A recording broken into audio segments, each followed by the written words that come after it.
मामले में आंदोलन चल रहा है और एक आज महत्वपूर्ण आदेश सरकार ने दिया है। क्या है वो आदेश और अब किस तरह से इसमें आगे किसानों की बात सुनी जाएगी? सबसे पहले तो मैं माननीय भजनलाल जी शर्मा, मुख्यमंत्री राजस्थान, राजस्व मंत्री माननीय हेमंत मीना जी, राजस्थान के मुख्य सचिव श्रीनिवासन जी और प्रमुख शासन सचिव राजस्व जोगाराम जी, उनका धन्यवाद करता हूं कि हम पिछले 1.5 वर्षों से लगातार माननीय राजस्व मंत्री जी से, राजस्व शासन प्रमुख सचिव से बार बार मुलाकात कर रहे थे, ज्ञापन दे रहे थे।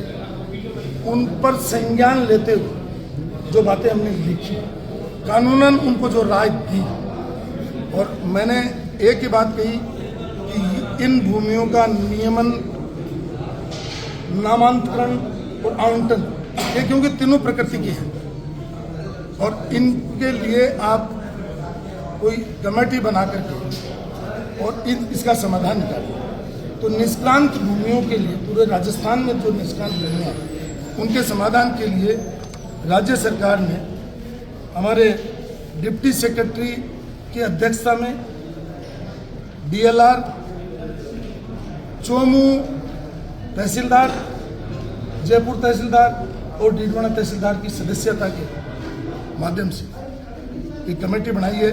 ये कमेटी पूरे राजस्थान में अध्ययन करेगी और अध्ययन करने के साथ साथ में डीडवाना क्षेत्र का भी अध्ययन करेगी और उसके बाद राज्य सरकार को रिपोर्ट देगी।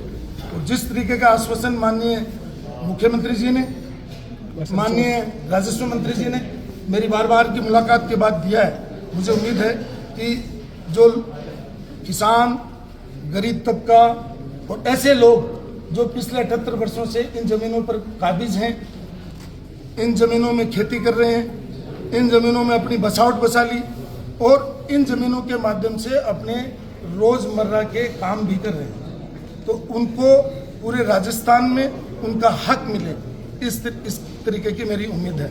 मैं इसलिए जिला प्रशासन को, जिसमें कलेक्टर साहब और उनकी पूरी टीम को भी धन्यवाद दूंगा कि जब मेरे ज्ञापन के बाद में, जब मैंने ज्ञापन दिया राज्य सरकार को, उन्होंने चिट्ठी भेजी, मेरे को भी उन्होंने प्रतिलिपि भेजी, मेरे पास प्रतिलिपि भी है, तो इन्होंने यहाँ से 2 सकारात्मक रिपोर्ट भेजी और चीफ सेक्रेटरी साहब ने भी उस पर त्वरित कार्रवाई करवाई और जोगाराम जी ने भी त्वरित कार्रवाई कराई और माननीय मंत्री जी ने इसमें जो है विशेष रूप से रुचि ली, तो उनका भी मैं आभार व्यक्त करता हूं। और लास्ट में पूर्व मुख्यमंत्री वसुंधरा राजे जी ने भी माननीय भजनलाल जी से, माननीय मंत्री जी से, माननीय चीफ सेक्रेटरी से, सबसे उन्होंने वार्ता करके इन गरीब किसानों के हित में फैसला करने की बात कही, उनका भी मैं आभार व्यक्त करता हूं। इससे पहले भी इन जमीनों से जुड़ा हुआ इश्यू विशेष रूप से 2017 और 18 में मेरे संज्ञान में आया। उनका कैबिनेट सहयोगी होने के नाते मैंने उनसे वार्ता की और जो DLC की जो रेट है, उस समय 50% पर आवंटन का प्रोविजन था। 1963 और 1970 के रूल्स में उसको घटा करके उन्होंने 25 किया 2017 में, और उसके बाद में 2018 में एक ऑर्डर निकाल करके उसको 10% किया। तो वसुंधरा जी का और भजनलाल जी का हमेशा सकारात्मक रुख रहा है। इसलिए मैं भारतीय जनता पार्टी नीति सरकार और भजनलाल जी नेतृत्व वाली सरकार को भी धन्यवाद देता हूं कि उन्होंने हमारे ज्ञापन पर संज्ञान लेकर के और ये कमेटी बनाई है, उसके लिए मैं उनका बहुत बहुत आभार व्यक्त करता हूँ। जिस तरह सर सामने धरना भी चल रहा है सर, देखिए, ये ज़मीनें 1947 में भारत सरकार के 1950 के कानून में आवंटन का प्रोविजन किया गया था। 2 कानून 1950 में आए, 2 कानून 1951 में आए और 1 कानून 1954 में आया। उन कानूनों का निरसन जब केंद्रीय सरकार, जिसमें कम्युनिस्ट पार्टी भी शामिल थी UPA में, और जो वृंदा करांची यहाँ आई थी, वो भी उस समय राज्यसभा की मेंबर थी, उस समय जो इन गरीबों के साथ कुठाराघात किया 2005 में मनमोहन सिंह जी सरकार ने, तब वो अगर बोलते तो हम इनको हितैषी मानते। उसके बाद में 2008 में माननीय मनमोहन सिंह जी के नेतृत्व वाली सरकार ने कैबिनेट में फैसला लिया कि ये सारी कस्टोडियन जमीनें इसको शिवाचक घोषित कर दिया जाए।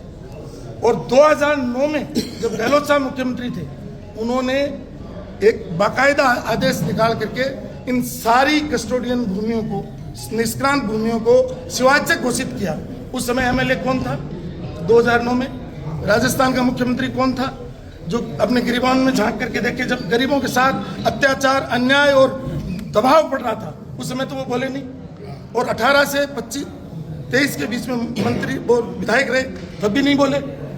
और ये जितने पत्राचार किए मैंने किए, और राजस्थान की विधानसभा में 2025 में प्रश्न के माध्यम से मैंने जानकारी प्राप्त की, और उस जानकारी में जब ये आया कि इस डीडवाना में 1 इंच भूमि भी कस्टोडियन नहीं है 2009 के बाद में। और 2011 के ऑर्डर, 2009 के ऑर्डर मैं लेकर के आया हूँ और आपको मैं दिखाऊंगा। उस समय हुई जमीनें ये शिवाचक, ये तो राज्य सरकार की जमीनें बन गई। अब उनको हक दिलाने की बात है तो हक का रास्ता यहाँ लोकल यूनिट में जो है जिला कलेक्टर, एसडीएम, ऊपर जो है रेवेन्यू सेक्रेटरी, रेवेन्यू मिनिस्टर और चीफ मिनिस्टर है। इन्होंने आज तक इनसे कभी बात भी नहीं की। पिछली बार मैं आया और मैंने कलेक्टर साहब से खुद आग्रह किया कि इनको भी बुला करके बात करिए, ये भी हमारे ही लोग हैं, इनको बुला करके बात करिए। ये जो धरना था, ये धरना जमीनों के लिए नहीं था। मैं इसके लिए एक दिन अलग से प्रेस कॉन्फ्रेंस करूंगा और डीडवाना के पत्रकारों को, डीडवाना की जनता को बताऊंगा कि किस तरीके से कौन व्यक्ति किस तरीके से इन जमीनों में लिप्त है। क्योंकि आज खुशी का दिन है, मैं खुशी को काफुर नहीं करना चाहता। और ये ऑर्डर मतलब अभी जो है जिला कलेक्टर जी को और ये आपको भी मैं ऑर्डर देके जा रहा हूँ, और इस ऑर्डर को पढ़ लीजिए, इसी से ही लोगों का भला होने वाला है। और मेरे पास एक ऑर्डर है 1950 से लेकर 2025 तक के जितनी राज्य सरकार और भारत सरकार के जितने ऑर्डर हैं मेरी गाड़ी में पड़े हैं, वो आप देख सकते हैं। और कब ये जमीनें कस्टोडियन हुई, और मैं फिर एक बार चेता करके जा रहा हूँ कि मेरे को मतलब जो है मैं मेरा काम कर रहा हूँ।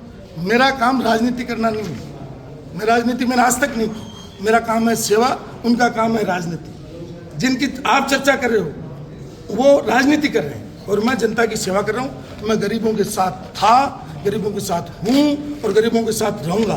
और मैं पहले भी कहता था जय जय जनता, जय जय डीडवाना। ये मेरा नारा कभी झुकेगा नहीं। किसी के सोशल मीडिया पर चलाने से जय जय जनता और जय जय डीडवाना झुकेगा नहीं। ये हमेशा जय डीडवाना था, जय डीडवाना है और जय जनता रहेगा। इसलिए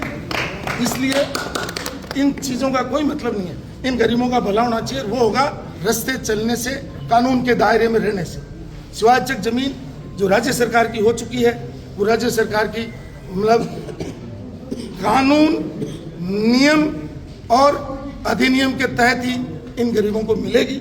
और इनके हक के लिए जिस दिन मुझे सड़क पर आना होगा मैं आऊँगा। लेकिन अब मुझे लगता है कि जब सरकार ने मेरे इतने आग्रह को माना है, मैं बजरंग जी का फिर आभार व्यक्त करता हूँ और हेमंत मीणा जी का करता हूँ कि उन्होंने मेरे बार के आग्रह को 2024 से जब मैं उनको ज्ञापन दे रहा हूँ, उनसे मिल रहा हूँ, सचिवालय में ले जाकर के मिला रहा हूँ लोगों को। और जो वास्तविक जमीन के मालिक है, वास्तव में जो दुखी हैं, उनको मैंने ले जाकर के मिलाया।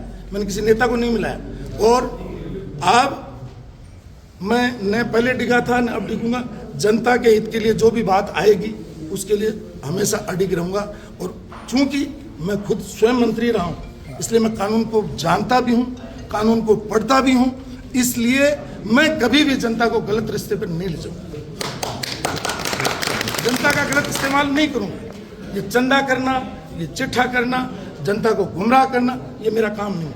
मेरे को जब जनता ने विश्वास रख करके निर्दलीय के रूप में जिताया, तो उस जनता के विश्वास पर खरा उतरना मेरी जिम्मेदारी है।